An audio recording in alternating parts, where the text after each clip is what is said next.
Bapak Ibu jamaah sekalian dirahmati oleh Allah Subhanahu wa taala. Kita masuk ke kajian pagi kita, yaitu kajian Asmaul Husna yang ke-10, yaitu Al-Jabbar. Kalau sebelumnya Al-Aziz, sekarang kita lanjutkan dengan Al-Jabbar. Disebutkan di dalam Al-Quran hanya satu kali Asmaul Husna Al-Jabbar ini di dalam surat Al-Hasyr. A'udzubillahi minasyaitonirrajim. Huwallahu allazi la ilaha illahu al-malikul quddus as-salamul mu'min al-muhaimin al-aziz al-jabbar al-mutakabbir. Jadi ada kalimat al-jabbar. Apa itu makna al-jabbar? Ada sebagian ulama menyebutkan al-jabbar itu adalah huwal ladzi tanfuzu masyi'atahu ala sabilil ijbar fi kulli wahidin. Al-Jabbar itu adalah zat Allah Subhanahu wa taala yang merealisasikan atau mewujudkan kehendaknya pada jalan yang memaksa. Jadi Allah ingin mewujudkan atau merealisasikan atau memuluskan keinginan Allah Subhanahu wa taala itu dengan cara memaksa. Makanya banyak ulama yang berpendapat bahwa makna al-jabbar itu selain maknanya memaksa, ada juga maknanya itu al-azim. Allah itu maha agung. Dengan keagungan Allah Subhanahu wa taala itu, Allah memaksa hambanya yang lemah itu untuk melakukan kehendak Allah. Bahkan ada Imam At-Tabari, dia menyebutkan al-jabbar itu adalah yang memperbaiki urusan-urusan makhluknya dan mengatur mereka untuk kebaikan mereka. Jadi Allah yang mengurus kehidupan kita dan Allah juga ingin mengatur kehidupan kita dengan cara Allah Subhanahu wa taala, dengan keinginan Allah Subhanahu wa taala. Jadi bisa juga dimaknakan al-jabbar itu iradatun. Allah yang maha berkehendak. Kehendak Allah itu pasti terjadi dan keinginan Allah itu juga pasti terjadi. Nah, ini makna al-jabbar. Wala tanfudu fihi masyi'atu ahadin. Dan tidak akan terjadi keinginan manusia itu kecuali sesuai dengan kehendak Allah Subhanahu wa taala.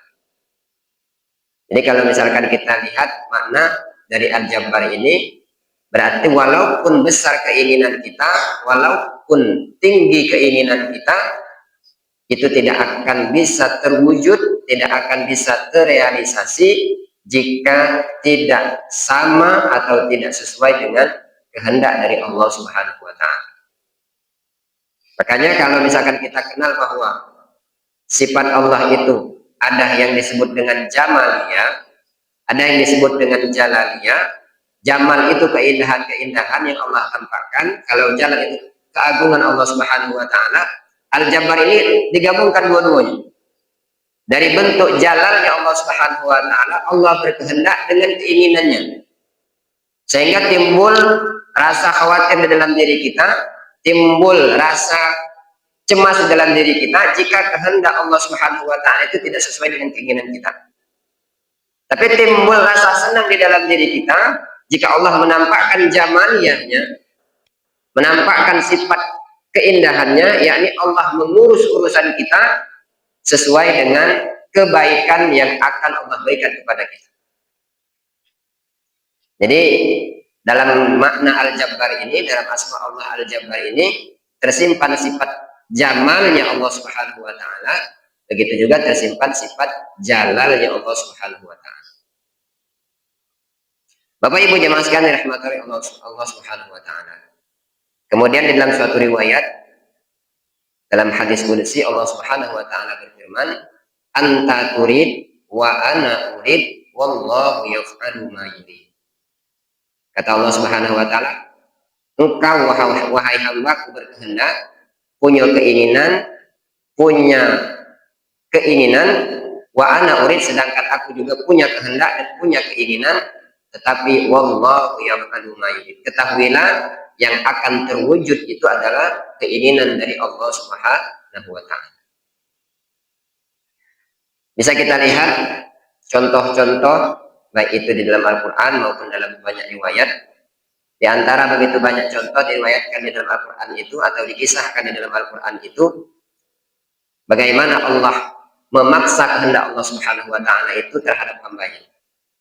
Misalkan kita lihat atau kita diingatkan dengan kisahnya Fir'aun, yang mana kita kenal Fir'aun ini adalah raja yang mengaku dirinya sebagai Tuhan. Jadi dikisahkan pada zaman Fir'aun itu, pada saat dia tidur di malam hari, pada suatu malam dia bermimpi. Bermimpi, dalam mimpinya akan hadir seorang pemuda, yang mana pemuda itu akan menghancurkan kerajaan, akan meruntuhkan kerajaan Fir'aun.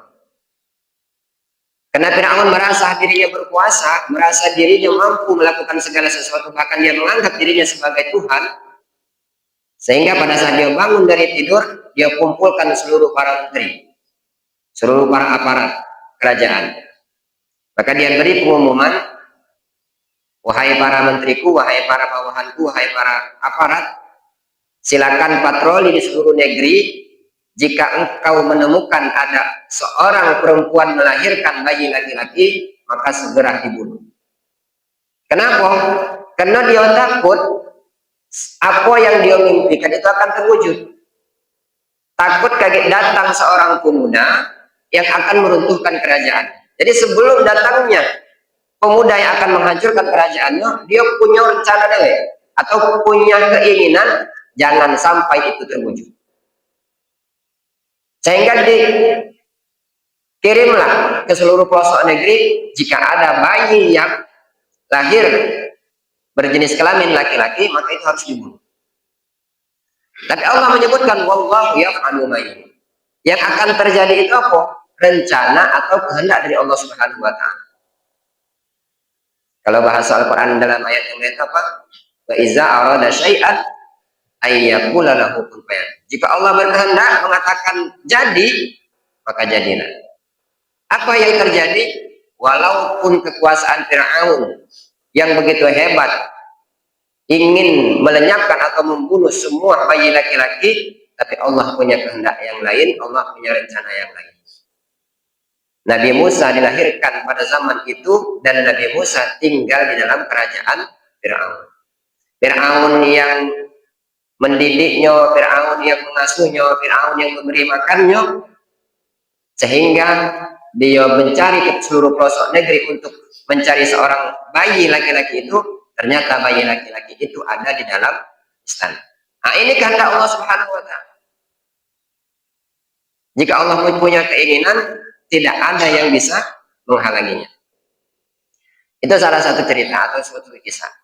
Kemudian di kisah yang lain, kita lihat bagaimana Nabi Yusuf alaihissalam dikisahkan juga di dalam Al-Quran. Punya saudara, punya kakak, punya adik yang ingin melenyapkan Nabi Yusuf. Kalau misalkan kita lihat di dalam kisahnya surah Yusuf itu, Nabi Yusuf itu banyak punya saudara. Nah, di antara seluruh saudara Nabi Yusuf ini, semuanya tidak senang dengan Nabi Yusuf. Jadi dia punya rencana bagaimana Nabi Yusuf ini supaya dilenyapkan. Maka diajaklah Nabi Yusuf ini berburu. Diajak berburu, tetapi pada saat berburu itu Nabi Yusuf dimasukkan ke dalam sumur, ingin dibunuh. Apa yang terjadi? Ini rencana manusia, ini kehendak manusia. Tetapi rencana Allah Subhanahu wa Ta'ala tentu tidak akan terrealisasi kalau Allah tidak menginginkan. Nabi Yusuf ingin dilenyapkan, Nabi Yusuf ingin disingkirkan, tapi pada saatnya Nabi Yusuf menjadi raja di Mesir. Nah, ini menandakan bahwa jika Allah menginginkan sesuatu, tidak ada yang mampu untuk menghalanginya. Dan banyak kisah-kisah yang lain. Jadi Allah itu memaksa bukan hanya dalam hal yang buruk, begitu juga dalam hal yang baik. Kalau misalkan kita lihat tidak dari kisah para tabi'in, ada juga yang taat kepada Allah yang begitu banyak kebaikan-kebaikan yang ia lakukan. Jadi kadang kita ini memaksa ingin mendapatkan surga Allah Subhanahu wa taala dengan ketaatan kita. Mungkin bisa kita lihat juga misalkan di dalam kitab Arba'in, kan di situ disebutkan bahwa Rasulullah SAW menyebutkan ada seorang hamba yang melakukan ketaatan, yakni ketaatan untuk masuk ke dalam surga sehingga dia tinggal sejengkal lagi masuk ke dalam surga, tetapi pada akhir hayatnya dia melakukan keburukan. Sebaliknya sama, banyak orang yang melakukan keburukan, segala kemaksiatan ia lakukan, sehingga tinggal sejengkal lagi dia masuk ke dalam neraka, tetapi pada saat akhir hayatnya dia melakukan amalnya ahli surga. Dia melakukan ketaatan kepada Allah Subhanahu wa taala.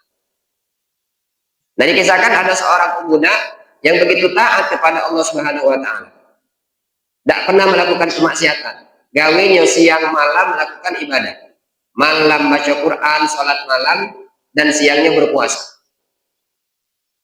Tapi karena Allah punya rencana lain, dan memang mungkin dia di Lauhul Mahfuz dia tercatat sebagai ahli neraka, dikenalkanlah dia dengan seorang wanita. Sehingga dia senang dengan seorang wanita itu, dan wanita itu ingin dinikahinya.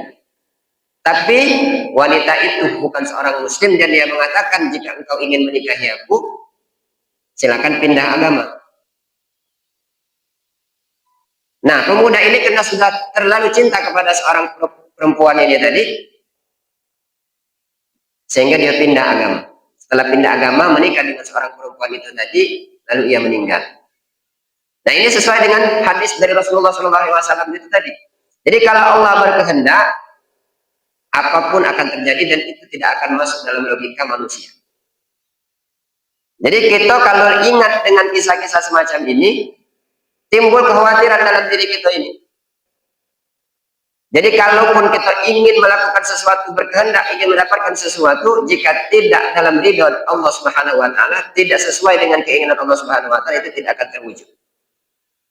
Jadi kalau sampai di situ keyakinan kita, pertama kita melakukan apapun yang kita lakukan dalam dunia ini, kita kembalikan kepada Allah Subhanahu wa taala. Kalaupun kita ditakdirkan oleh Allah Subhanahu wa taala untuk taat, untuk selalu melakukan ibadah kepada Allah, jangan kita sombong.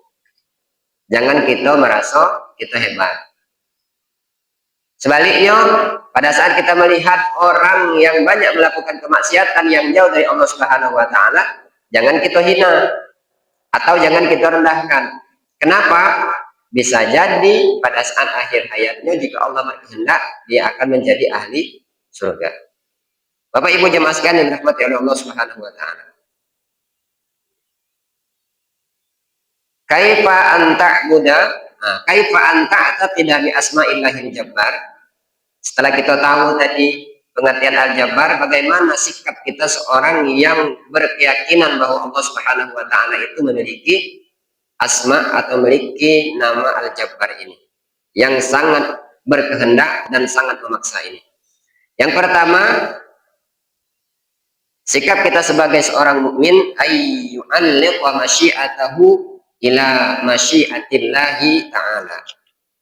Hendaknya kita sebagai seorang mukmin selalu mengaitkan keinginan kita dengan kehendak Allah Subhanahu wa taala. Jadi dalam banyak hal, apapun yang ingin kita lakukan, selalu kita kaitkan dengan keinginan Allah Subhanahu wa taala. Makanya dalam agama itu ada ungkapan insya Allah. Apapun rencana kita harus dibarengi dengan insya Allah.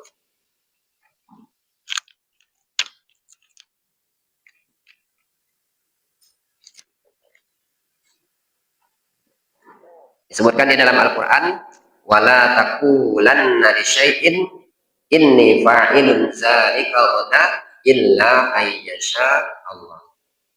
Artinya, jangan sekali-kali kita mengatakan pada saat ingin melakukan sesuatu, besok aku akan melakukan A, aku ingin melakukan B. Kecuali illa ayyakula, illa ayyasha Allah. Kecuali dalam hati kita ada kalimat jika Allah berkehendak. Bukan hanya janji dengan orang lain, ini Pak. Bukan hanya untuk apa misalkan ya janji dengan orang lain tadi. Kalimat insya Allah itu dalam semua hal. Baik rencana kita secara pribadi, rencana kita dengan keluarga, rencana kita untuk masa depan kita, rencana kerja kita, seluruh aktivitas dalam kehidupan kita, hendaknya di dalam hati kita selalu dikaitkan dengan kalimat illa ayyasha Allah. Jika Allah berkehendak. Tapi jangan juga disalahmaknakan. Ini sering terjadi mungkin di sekitar kita. Janji dengan orang, kalimat insya Allah ini terkadang sudah berubah makna. Apa maksudnya? Mungkin kadang kita menggunakan kalimat insya Allah itu adalah penolakan secara halus. Ini bahaya sebenarnya. Kenapa berbahaya? Coba kalau kita lihat maknanya. Insya Allah. Jika sya'a berkehendak siapa? Allah Subhanahu wa ta'ala. Jika Allah berkehendak. Kalau misalkan kita punya janji dengan orang misalkan. Atau Pak Siswo malam kaki kita ke rumah Pak yo. Kita nak makan-makan. Ngopi juga misalnya. Terus apa kata kita? Insya Allah Pak ya. Sebenarnya kita sudah punya janji malam kaki kita pergi. Cuma dah enak nolak ajakan kawan ini tadi. Sehingga kita ngomong insya Allah. Insya Allah yang kita ungkapkan itu adalah penolakan secara halus. Berarti kita mempermainkan kalimat Allah Subhanahu. Jadi kapan penggunaan insya Allah itu kita lakukan? Jika memang kita berkehendak ingin melakukan sesuatu, barulah kita mengucapkan kalimat insya Allah. Dalam setiap sesuatu. Kalau misalkan kita gunakan kalimat insya Allah itu tadi, misalkan penolakan secara halus, itu berarti kita sudah melakukan dosa. Kenapa? Kita telah mempermainkan nama Allah Subhanahu wa ta'ala. Contoh misalkan, zaman penggunaan insya Allah itu tadi. Misalkan tadi, Pak Siswo silakan ngajak ke rumahnya malam pagi. Kita tidak kata jadwal sama sekali. Dan memang kita pada saat diundang itu, latarnya di dalam hati ini ingin menghadiri. Nah inilah kalimat insya Allah yang tepat. Kenapa semacam ini kalimat yang tepat? Karena kalau nanti pada saat malam itu, pada saat jadwal kita ingin bertemu itu, ada sesuatu yang di luar dari kehendak kita, nah itulah yang menjadi penyebab insya Allah itu. Misalkan pada saat nak berangkat ke rumah Pak Siswo, mungkin anak kita sakit, atau ada hal yang tidak bisa kita hindari. Nah inilah yang disebut dengan illa ayyasha Allah Subhanahu wa ta'ala. Dan setiap sesuatu yang Allah realisasikan atau Allah wujudkan dan Allah takdirkan kepada kita, itu pasti sesuatu yang terbaik. Jadi hendaknya kita selalu mengaitkan kehendak kita, keinginan kita dengan kehendak Allah Subhanahu wa ta'ala. Kemudian disebutkan juga di dalam sebuah riwayat, ini juga hadis qudsi, Allah Subhanahu wa ta'ala berfirman, anta turid wa ana urid, fa iza sallamta li bima urid, kafaitu bima turid. Engkau punya keinginan, aku juga punya keinginan. Jika keinginanmu itu engkau sandarkan kepada keinginanku, kata Allah Subhanahu wa ta'ala, kafaitu bima turid, maka akan aku cukupkan keinginanmu itu. Jika kita punya keinginan, kita sandarkan keinginan kita itu kepada Allah Subhanahu wa ta'ala dengan kalimat menyebutkan insya Allah itu tadi, maka Allah akan mencukupkan keinginan kita itu. Allah ingin mewujudkan keinginan kita itu. Tetapi jika sebaliknya, wa illam tusallimni bima urid at'amtuka bima turid tsumma la yakuna illa ma urid.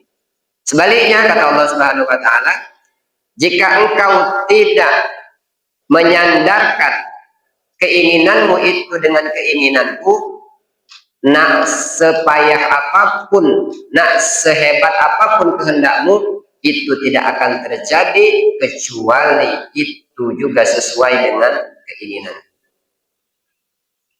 Mungkin di sini pernah juga saya bercerita, kalau tidak salah pada saat podcast dulu. Jadi apapun keinginan kita itu kalau tidak sesuai dengan keinginan Allah tidak mungkin terjadi. Jadi dulu pada saat kuliah, ini ceritanya. Jadi pengen berangkat misalnya kan dari Jakarta ke Palembang naik pesawat. Tiketlah sudah dibeli, terbangnya jam 8 malam, dan harapan kita itu pasti terwujud. Karena dalam bayangan kita tidak mungkin ada penghalang untuk kita melakukan perjalanan itu tadi. Berangkat dari kos-kosan itu dari jam 2 siang, karena menganggap Jakarta itu macet, dari jam 2 siang sudah mulai berangkat. Karena ingin jadwal terbangnya itu jam 8 malam. Kalau secara logika kita itu tidak mungkin meleset. Tidak mungkin itu tidak terjadi. Berangkat dari jam 2 siang sampai ke bandara itu jam 8 kurang 10 menit. Pada malam itu gagal terbang. Kalau dipikir secara logika kita itu tidak mungkin. Karena perhitungan saya kalau perjalanan normal dari kosan saya menuju bandara itu paling lama 1 jam. Ini kalau dihitung dari jam 2 sampai jam 8 itu 1, 2, 3, 4, 5. Bahkan hampir 6 jam. Tapi sampai di situ baru kita sadar. Hebatnya kita, apapun keinginan kita, nak memaksa semacam apapun keinginan kita itu tadi, kalau kata Allah tidak akan terjadi, itu tidak akan pernah terjadi. Nah inilah kalau sampai di situ, maka kita harus selalu mengaitkan keinginan kita dengan keinginan Allah Subhanahu wa Ta'ala. Kemudian yang kedua, bagaimana sikap seorang yang beriman dengan Al-Jabbar ini? Wa ayyakuna jabbaran ala nafsil ammarati ilal khair hatta tasara mutmainna. Hendaknya seseorang hamba jika dia sudah beriman dengan Al-Jabbar, yakin bahwa Allah itu maha memaksa kehendaknya, maka hendaknya dia memaksa nafsu ammarah yang ada di dalam diri kita ini kepada kebaikan. Sehingga nafsu itu menjadi nafsu mutmainnah. Kita yakin bahwa setiap manusia itu dibekali oleh Allah Subhanahu wa Ta'ala selain akal punya juga nafsu. Dan nafsu itu disebutkan di dalam Al-Qur'an la ammaratun bisu. Nafsu yang ada di dalam diri kita ini keinginannya selalu untuk melakukan keburukan. Lah yakin, lah tahu bahwa nafsu ini pasti akan mengajak kita kepada keburukan, maka hendaklah kita paksa nafsu kita ini, nafsu buruk kita ini untuk menjadi baik sehingga menjadi nafsu mutmainnah. Jika sudah menjadi nafsu itu nafsu mutmainnah, maka disebutkan di dalam Al-Qur'an, ya ayyatuhan nafsul mutmainnah irji'i ila rabbiki radiyatan mardiyah wadkhuli fi ibadi wadkhuli jannah. Mana nafsu yang dipanggil oleh Allah Subhanahu wa Ta'ala untuk masuk ke dalam surga itu? Mana manusia yang dipaksa Allah untuk masuk ke dalam surga itu? Jika mereka sudah menjadikan nafsu di dalam dirinya menjadi nafsu mutmainnah. Bapak Ibu jemaah sekalian dirahmati oleh Allah Subhanahu wa Ta'ala. Ini bukti keimanan kita bahwa kita sudah yakin bahwa Allah Subhanahu wa Ta'ala itu punya kehendak yang mana kehendak Allah itu dengan cara memaksa. Contoh lain misalkan dalam kehidupan kita. Jangan sampai kita ini dipaksa oleh Allah Subhanahu wa Ta'ala untuk taat pada saat dalam keadaan kita sudah sakit-sakitan. Makanya kita dipaksa untuk bersyukur kepada Allah Subhanahu wa Ta'ala itu jangan pada saat kita sudah dalam keadaan terpuruk. Contoh kesehatan. Badan sehat, hati tenang, pikiran tenang. Pada saat itu mestinya kita bersyukur kepada Allah Subhanahu wa Ta'ala. Kenapa? Jika keadaan tenang kita tadi, nyaman kita tadi, tidak kita lakukan untuk bersyukur kepada Allah Subhanahu wa Ta'ala, bisa jadi Allah akan memaksa kita untuk bersyukur kepadanya pada saat nikmat itu sudah diambil. Badan sehat saat ini karena kita lupa bahwa itu nikmat dari Allah. Sehingga pada saat sakit baru kita sadar, oh ternyata itu nikmat dari Allah. Dan pada saat itu Allah memaksa kita untuk dekat kepadanya. Seperti misalkan di bulan suci Ramadan. Kenapa kita misalkan bersyukur berjumpa dengan bulan suci Ramadan? Karena pada saat itu Allah memaksa kita untuk taat kepadanya. Jadi Allah paksa kita untuk melakukan kebaikan. Nah mestinya sebagai seorang yang beriman pada saat hadir bulan suci Ramadan dia bersyukur kepada Allah. Kenapa? Pada saat setelah bulan suci Ramadan terkadang untuk melakukan ketaatan itu susah. Karena memang keadaannya tidak mendukung lagi. Kalau misalkan kita dengar ceramah, misalkan di bulan suci Ramadan, setan itu dibelenggu, neraka ditutup, surga dibuka. Itu memang keadaannya semacam itu. Kebaikan-kebaikan itu mudah untuk kita lakukan. Karena memang lingkungannya, keadaannya sangat mendukung. Dan itu cara Allah Subhanahu wa Ta'ala untuk memaksa kita menjadi baik. Baik itu juga kesehatan, baik itu juga keimanan. Jadi Allah Subhanahu wa Ta'ala itu memberikan kita kesempatan untuk taat kepada Allah Subhanahu wa Ta'ala itu bisa saja dengan cara yang mudah untuk kita lakukan, bisa saja dengan cara Allah memaksa. Tapi masih bersyukur pada saat terpuruk kita masih ingat Allah. Yang payahnya itu kadang kita sudah mulai terpuruk, sudah mulai jatuh dalam keadaan yang sangat rendah, kita jauh lagi dari Allah Subhanahu wa Ta'ala. Itu na'udzubillah. Nah, yang enaknya itu hidup kita tenang, harta kita banyak, badan kita sehat, kita ingat kepada Allah Subhanahu wa Ta'ala. Jangan sampai kita dipaksa oleh Allah Subhanahu wa Ta'ala. Bapak Ibu jamaah sekalian dirahmati oleh Allah Subhanahu wa Ta'ala. Kemudian cara orang yang beriman kepada asma Allah Al-Jabbar ini, yang ketiga, wa ayyakuna iradatahu khair manfuzatan khassah fi iyalihi li khalqillahi ammah. Hendaklah ia memaksa dirinya untuk melakukan kebaikan, terutama kepada keluarganya dan juga kepada orang-orang terdekatnya.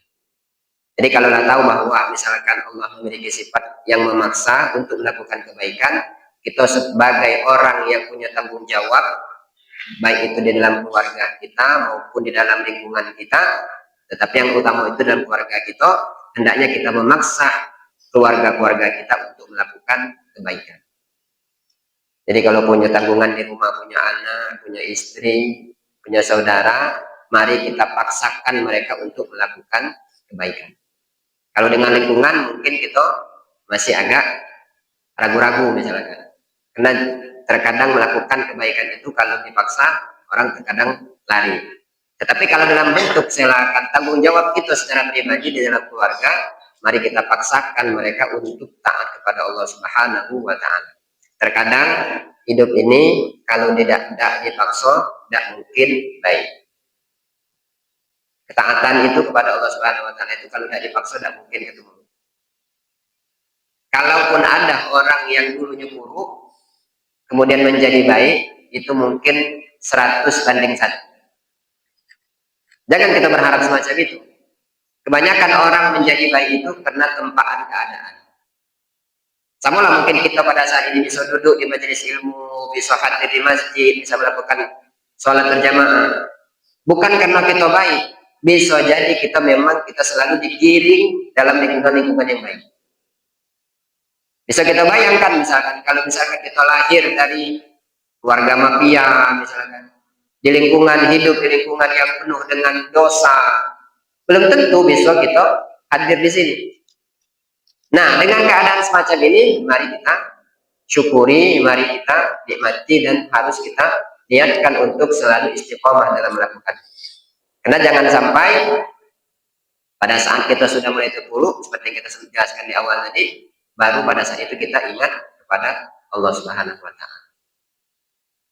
Bisa kita ambil contoh misalkan anak kita misalkan di rumah itu bangun tidur pagi ini agak susah. Karena memang mungkin sudah masa-masanya semacam itu. Diajak bangun sholat subuh susah, diajak sholat susah. Tapi kalau kita biarkan hal semacam itu, kapan dia bisa menjadi baik? Nah, dalam hal semacam ini kita harus paksa. Harus kita paksakan dengan cara kita tentunya. Karena dengan cara agama itu umur 10 tahun itu lah boleh mulai dipukul. Nah, ini cara kita memaksa keluarga kita untuk menjadi baik. Bangun pagi itu, apalagi kalau misalkan sekolah libur, itu susah. Makanya ada ungkapan itu, sangatlah naif hidup kita, sangatlah buruk hidup kita memaksa anak kita untuk bangun, berangkat sekolah, tapi ngebangunin anak untuk sholat subuh kita tidak mau. Ini keadaan itu. Kadang kita nyuruh dia sekolah, gampang kita bangunin, makso gitu. Tapi pada saat kita makso dia untuk bangun, melaksanakan ibadah sholat, kadang tidak mampu gitu. Nah, tapi kalau mereka yang sudah yakin bahwa Allah itu memaksa kehendaknya, maka kita tanamkan di diri kita untuk memaksa orang yang ada dalam tanggung jawab kita untuk taat kepada Allah Subhanahu wa Ta'ala. Bapak Ibu jemaah sekalian yang dirahmati oleh Allah Subhanahu wa Ta'ala, mungkin demikianlah yang saya akan sampaikan dalam kesempatan kali ini. Semoga Allah Subhanahu wa Ta'ala selalu membimbing kita, memaksa diri kita untuk selalu taat kepadanya, memaksa kita untuk selalu berada dalam lingkungan yang baik, sehingga pada saatnya nanti kita juga terpaksa dimasukkan oleh Allah Subhanahu wa Ta'ala ke dalam surganya. Amin amin ya rabbal alamin. Wallahul hadi ila siratal mustaqim. Wassalamualaikum warahmatullahi wabarakatuh.